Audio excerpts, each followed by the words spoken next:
he shared a story with me.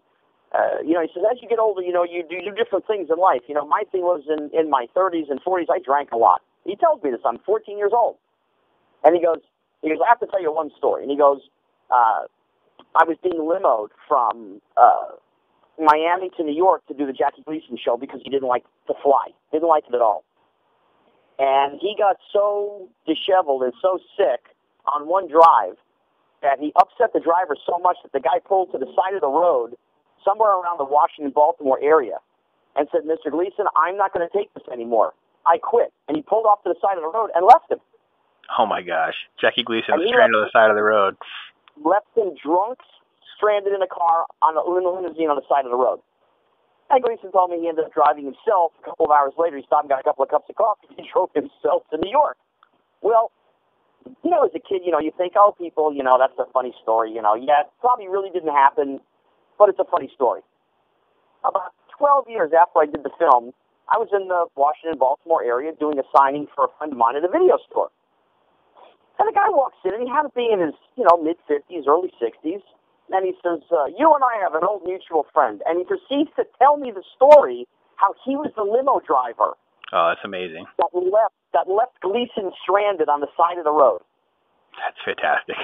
I was like, oh, my God. You mean that's a real story? I mean, that actually happened. Wow. That's we have corroboration, folks. Jackie Gleason stranded on the side of the road in Baltimore on his way to New York, forced to have to drive himself the rest of the way. What a great story, Scott. That's fantastic. Yeah, but Mr. Gleason was, again, he was not easy to work with for most people. In my case, he was overly kind and nice and just really wanted to see me sort of bring it up a notch. I don't want to say to his level, but a level that was going to be more than acceptable. And I saw him about a year before he passed in Florida, and he was really kind and nice. And he's like, kid, it's so good to see you. How have you been? And he just, nothing but the fondest of memories do I have of working with, the two legends of the cinema, and of course working with Richard Donner, the director, who matter of fact, I just saw him about a month or so ago in Los Angeles. And that has to be just an amazing thing. You mentioned the Superman thing as a kid. I mean, especially for folks that are a little, outside of our age group, when Superman came out, it was the end-all, be-all. This was, it was Star Wars and Superman. And that was really just a phenomenal thing that just took kids by storm. And to be able to work with him as a director was just probably a life-changing experience. It was. Dick Donner was, again, he didn't really put the heat on me. He didn't really say, hey, kid, you got to do a good job here. That's not what he did. He would just sort of, say, hey, this is what we need here. Let's get this done. Let's take care of this. Let's bring this up. Let's bring this down, whatever it was. So he sort of gave me terrific guidance into what he wanted. Yeah, it's a great tribute to his legacy, and you aren't going to hear very many negative comments about Dick Donner, that's for sure. So, No, and actually, the one little bit of trivia, in the toy, there's a scene where we're in the toy room, and Richard Pryor is like putting on like different masks and stuff, and I sort of walk toward the camera, and you see me back up, and I'm holding a Superman comic book. Ah, cool. Very cool. That's one of those that unless you're really paying attention, you're not going to catch it. But that was a total Dick Donner, hey, I got to get this in here, Yeah, that's great. What was the aftermath of the toy like for you, as a child actor and the expectations around you and that kind of thing, and then how your family kind of rallied to help you and support you through that time? There really wasn't much craziness or insanity like there is today. Today I'd have had TMZ following me everywhere and all that kind of stuff. The toy opened, and I just finished shooting another film called Kidco.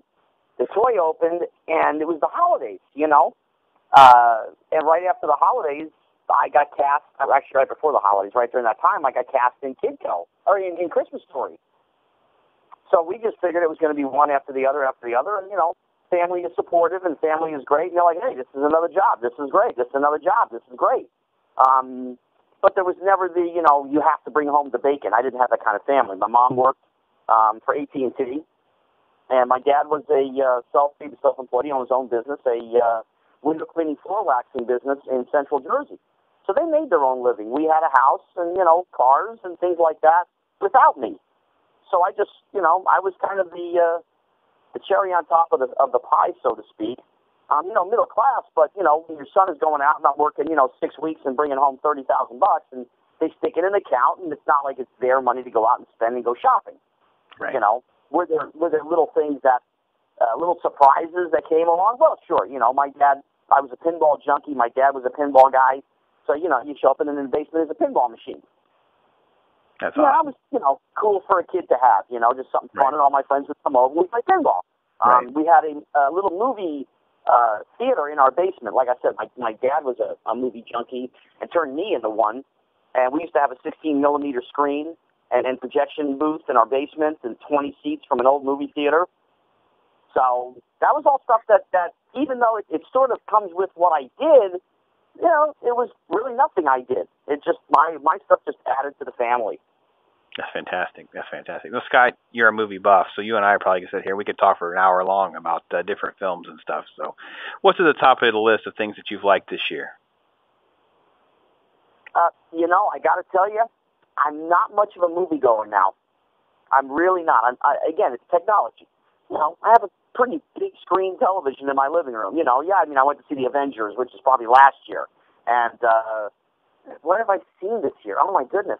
To be honest, I don't think I've gone to the movies once this year. That's interesting you bring that up, too, because technology's kind of become their worst enemy here, too, right? Because you're right. You get a big screen at home, you get a nice system, you get a nice Blu-ray going on or whatever. It's like, you know what? That experience is good enough for me. I don't need to go and drop $8 at a theater ticket. I wish it was $8. I live in California. It's $15 for a movie. And by the time you have a popcorn, a hot dog, a soda, and Raisinets, it's $40. You got to sign a loan. You're signing an IOU. You got to sign an IOU at the concession stand. You want a Snickers bar.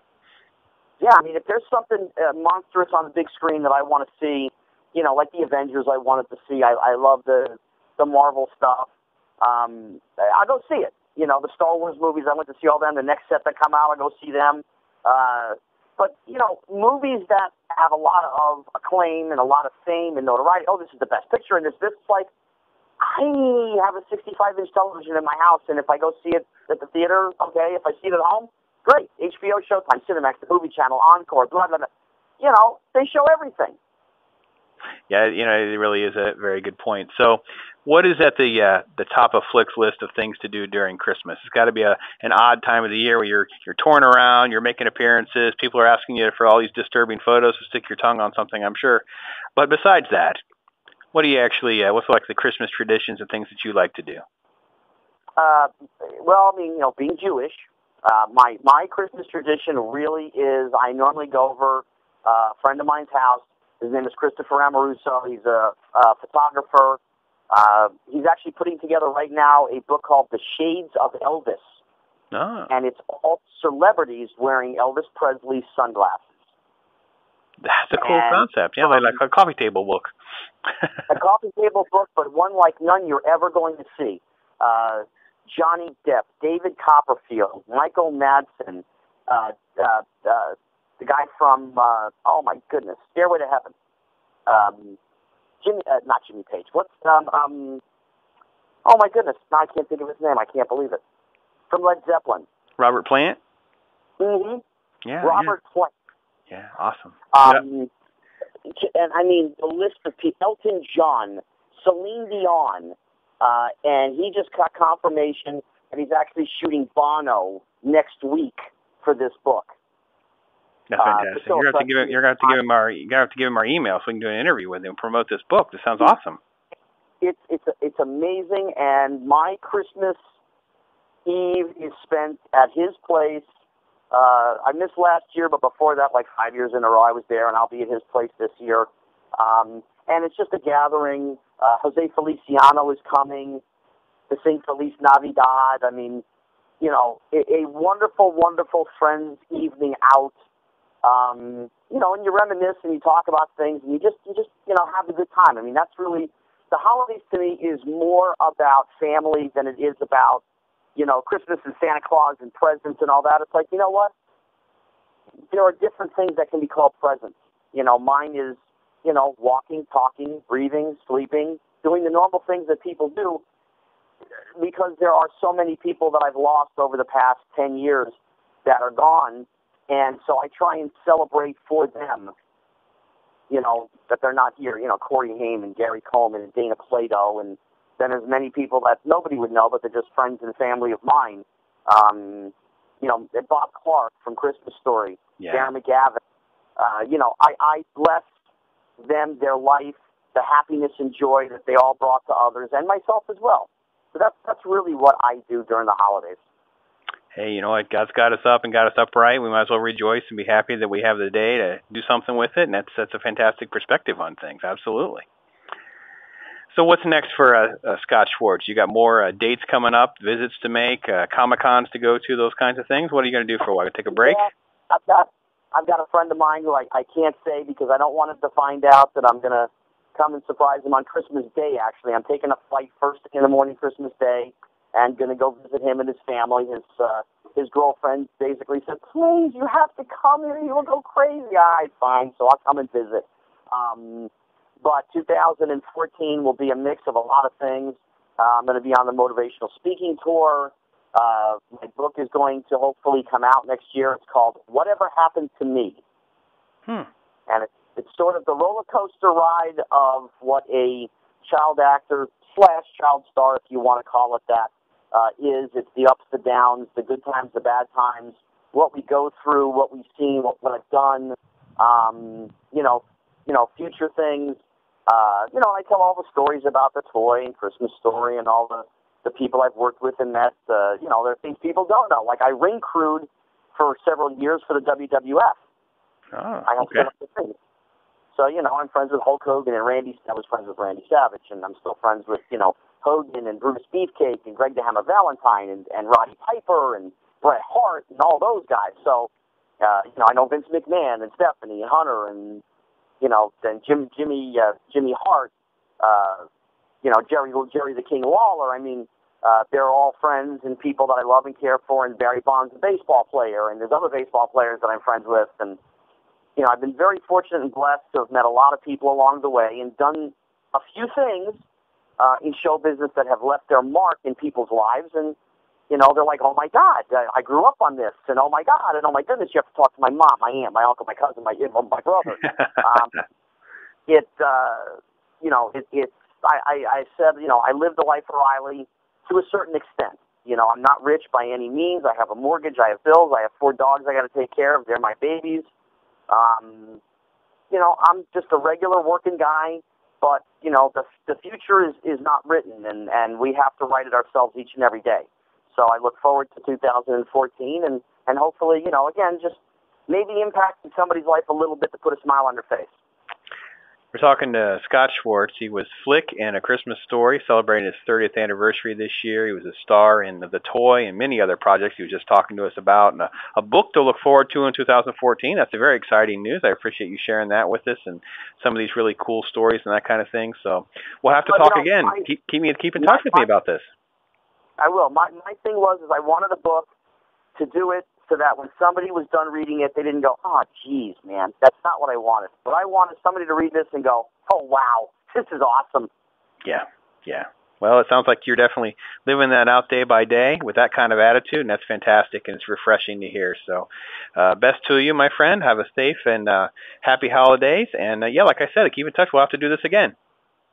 Sounds good, Brandon. Happy holidays to all of your listeners and all of your family and all of your friends. All right. Take care, sir. I'll talk to you soon.